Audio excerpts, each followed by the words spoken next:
The Philippine military has been undergoing rapid modernization over the past few years.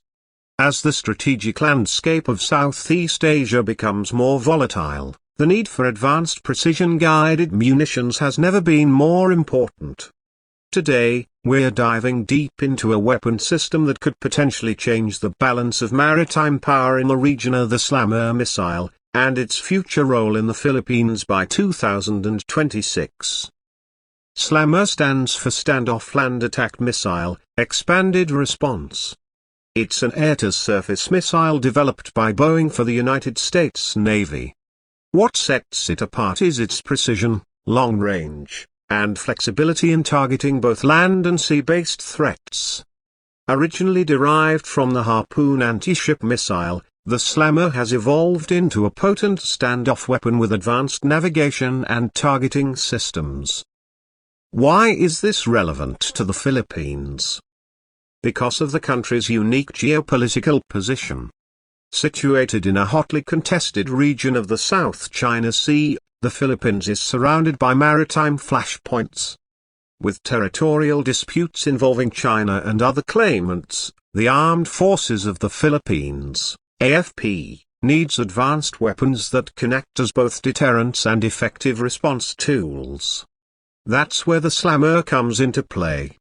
Back in 2020, reports emerged that the Philippine Air Force had requested to acquire SLAMR missiles as part of a broader defense cooperation with the United States. The deal, valued at over $120 million, included 12 missiles along with support and integration for the FA-50 fighter jets, a South Korean-made aircraft that now form the backbone of the Philippines' jet fleet. Fast forward to 2026. Assuming the acquisition and integration have gone smoothly, the SLAMR could now be operational within the Philippine Air Force's inventory. This is a game changer. With a range of more than 270 kilometers, SLAMR gives the Philippines a significant standoff capability, meaning our pilots can launch missiles from outside the effective range of enemy air defenses. Imagine a scenario where Filipino jets don't need to fly directly into contested areas like the Spratly Islands. They can launch SLAMRs from a safe distance and still accurately strike military installations, radar systems, or even hostile naval assets. That's not just about firepower, it's about survival and strategic flexibility. Now let's talk a little bit about how the SLAMR works. It uses GPS and inertial navigation to guide itself to the target, with man-in-the-loop terminal guidance via a data link. That means a human operator can fine-tune the missile's path in its final moments, improving accuracy and reducing collateral damage. Its warhead is powerful enough to destroy reinforced targets, yet precise enough for urban or limited engagements. It's essentially a smart missile, designed for complex environments like what we see in disputed maritime zones. Another critical advantage of the SLAMR is its adaptability. It can be launched from multiple platforms, primarily fighter jets like the FA-18, and now, potentially, the FA-50s used by the Philippines. The missile doesn't require massive modifications to existing aircraft, making it a practical addition to our current defense assets. This also makes training and integration more feasible within a limited budget. But weapons alone do not define capability. What makes SLAMR powerful in the Philippine context is its role in a broader strategy.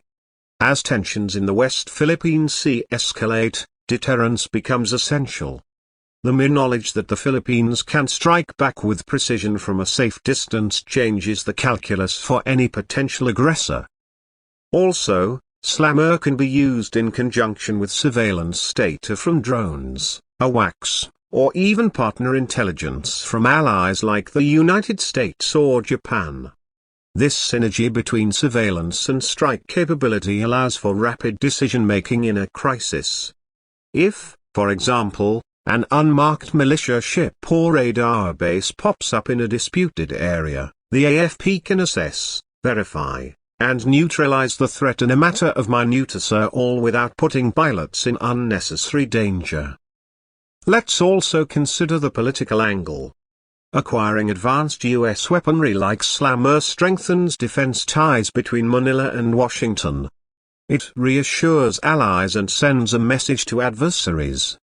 The United States, under various administrations, has supported a free and open Indo-Pacific, and advanced arms transfers are part of that broader security architecture. For the Philippines, this translates into stronger defense cooperation, joint exercises, and possibly shared technology in the future. Critics, of course, might argue that such a missile could escalate tensions. And they have a point. Any new weapon system in a disputed region adds a layer of complexity. But the intent behind the SLAMR's deployment isn't to attack, it's to deter. It's about creating a balance, one where the Philippines is not forced into a position of weakness or dependence. National sovereignty must be backed by credible force, and SLAMR helps provide that. There are also economic and logistic considerations. Maintenance, training, and integration costs don't stop after the missiles are delivered. That's why local defense planners are reportedly working on long-term sustainment plans, including support from Boeing and potential regional maintenance hubs. The goal is to ensure these missiles remain ready and reliable over the years, not just during their initial deployment. So what's next for the SLAMR in the Philippines? Beyond the initial 12 units, future acquisitions could expand the missile's presence across different platforms. We might see SLAMRs paired with future multi-role fighters if the AFP acquires more advanced aircraft like the F-16 or Gripen. There's also the potential for complementary systems and airborne early warning aircraft, improved radar coverage, and expanded data link networks to create a fully integrated strike package. Public support for military modernization is growing as well. With more Filipinos aware of regional tensions and the importance of maritime sovereignty, there's increasing pressure on leaders to invest in credible defense tools. SLAMR, though just one part of the arsenal, represents a step in the right direction, a modern, precise, and strategically valuable. In summary, the SLAMR missile is more than just a weapon, it's a symbol of transformation.